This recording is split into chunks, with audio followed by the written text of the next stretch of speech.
There was a man who was a dacoit, and he was called Angulimala. People who know Buddha know Angulimala also. He was compared to Hitler in those days. He had killed 999 people and cut their fingers and made a garland out of those fingers. He was a terror. People were scared of him. He would just butcher people and cut their fingers since he wanted to have a garland. 999 people. And he was looking for a 1000th finger. And it so happened that Buddha was passing by. Angulimala lived on top of a hill. He saw a beautiful man and a good-looking person. He said, "Okay, here is my 1000th. I can have his finger as a pendant." So he came down the hill, laughing loud and making noise, "I am Angulimala coming." And Buddha was unshaken. He just stood there smiling. Angulimala tried to chase him. "Are you not afraid? You know I am Angulimala." People were terrified just by hearing his name.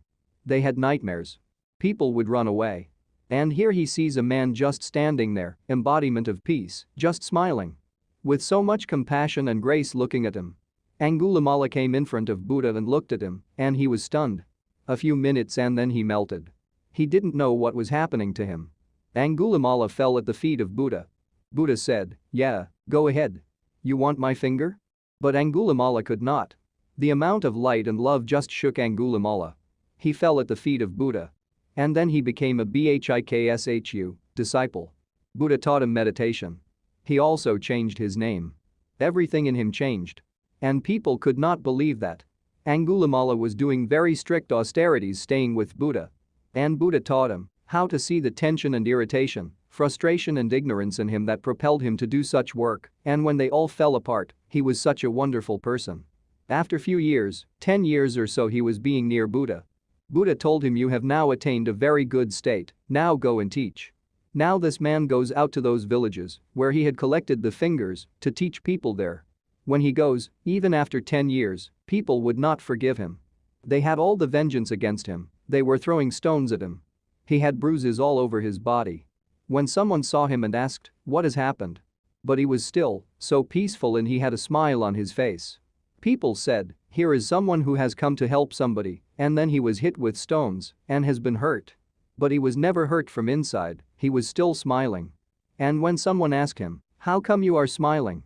he said, "See, these people are showing how much anguish and tension they have gone through in their life.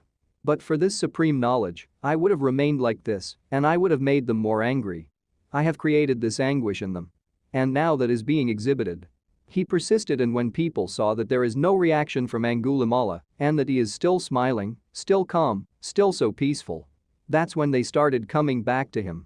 When you don't react, people get more interested. Because everyone feels normal when the reaction comes, they feel peaceful and happy. But when the other person does not react, it pinches them somewhere. It pushes them to come back. So they all came back to him, they learned meditation from him. And they became happy in their lives. That's when Angulimala saw that the peace is coming from one person. When one person is peaceful, he creates so much peace all around him. It is effortless. Having peace in mind is not a strenuous job. It is an effortless process. Meditation is like that, it is an effortless process. When there is peace inside, the peace permeates outside also. It comes around you. It spreads in the environment. People start feeling the peace and grace around. This is Monk Motivation wishing you a great life, be different, be better.